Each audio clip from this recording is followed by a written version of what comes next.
Did you ever hear the Hoover metaphor? The Hoover metaphor, says you. Say if you're hoovering your house and you're hoovering away, you've hoovered the sitting room, you've hoovered the kitchen, you try and stretch that little bit further. You say, I'll probably be able to hoover this bedroom now. And suddenly in the middle of your hoovering you hear a boom. Your hoover is powered down. You've unplugged yourself from the socket. The power cord connecting the hoover to the source of energy has been disconnected. You have disconnected the power cord to your source of energy.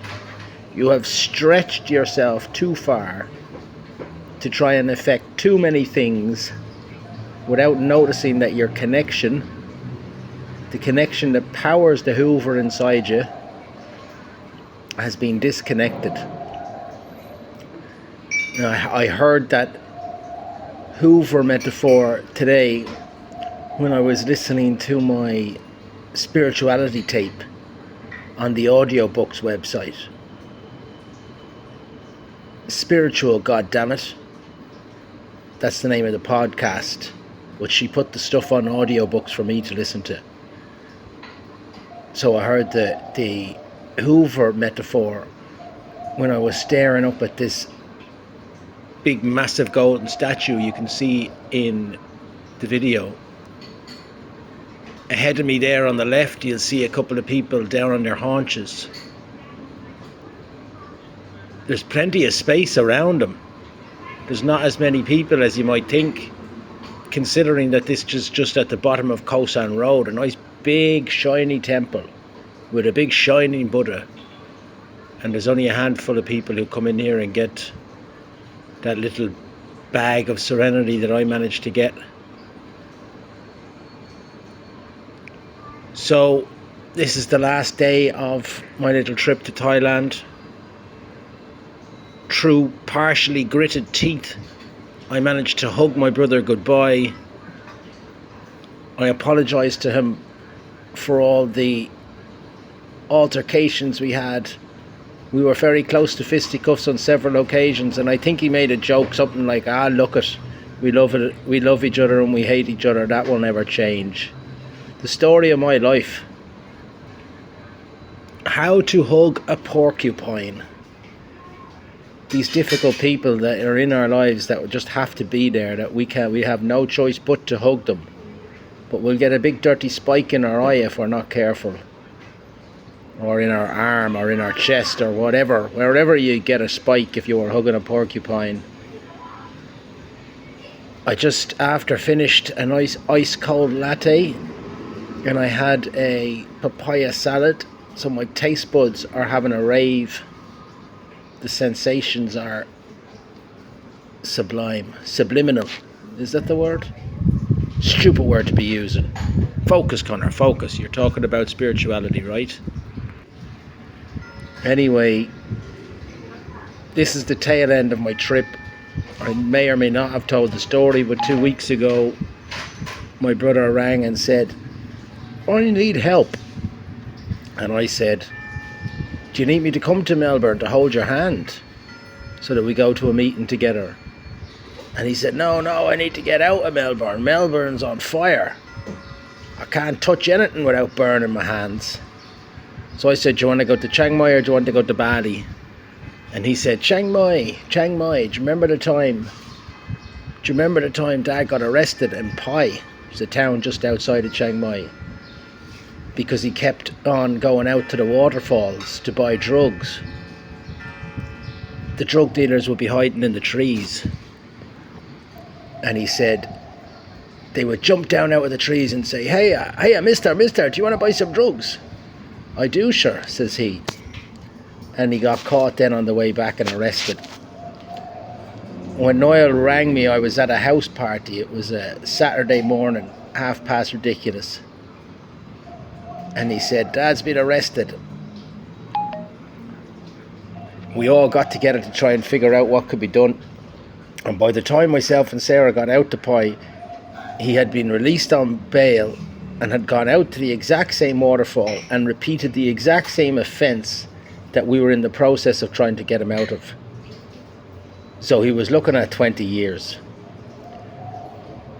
Through the jigs and the reels, the lawyer lined up a jeep that had a secret compartment in the back, and by some miracle he had been released on bail, even though it was the second offence. We smuggled him out of Thailand into Malaysia in a secret compartment in the back of a jeep. And he got down to Kuala Lumpur and he went to the Irish embassy and he said, I'm over here on business, I lost my passport. And they said, well, there's a little piece of paper to say you can take one trip back to Ireland with that one.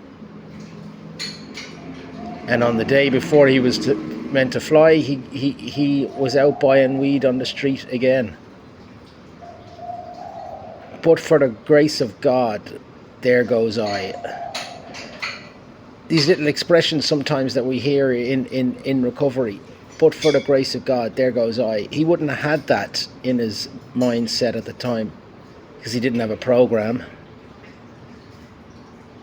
Going back to Niall, he arrived into Chiang Mai and in the first 20 minutes he ranted and raved these resentments that he has towards my sister and my mother and the man my mother married. Resentment will be the death of you. I might have said that if I wasn't too busy already saying, will you ever lower your voice? And as I wiped away the spit from my eye and through the cloud of anger, I just bounced a meatball off his head. And his response was, you're pathetic, you're useless. Well, without going into the details, I walked out of there and I went trekking up in the mountains and had a nice higher power moment. I met a group of people, you know. There was a mental health professional from Boston. There was a Dutch ambassador who worked in Iraq. And there was a guy who was on leave from the Israeli military who was talking about himself and all his buddies who were stationed down by Rafah. And then there were two German girls who the mental health professional had fallen in love with and was smitten by. And he was a little bit more concerned with how to converse with them than when I tried to converse with him about the mental health situation that I seem to have found myself in. Maybe I had burnt his ears and the rest of theirs, but it was a beautiful trip. And I came down out of the mountains and Niall said, I need to get out of the north, let's go south. And by some crazy twist of fate, I had met my sponsor in Chiang Mai, and he told me that my other sponsor was down in Pattaya, so I met them both. And I met some guys in the AA convention who knew Geraldine Flood, who used to hang out with my dad. There was just higher power moments all over the place. Niall's doing his thing and he'll continue to do his thing until he figures out nobody's judging him. We're too busy with our own lives to be judging anybody. I'll finish on this. You know, sometimes I have to go back to that mental image of a wild horse in my head, and I imagine the wild horse go woo up on his haunches, you know, and I'm the horse whisperer and I have to pull the wild horse down and say, shh, calm down.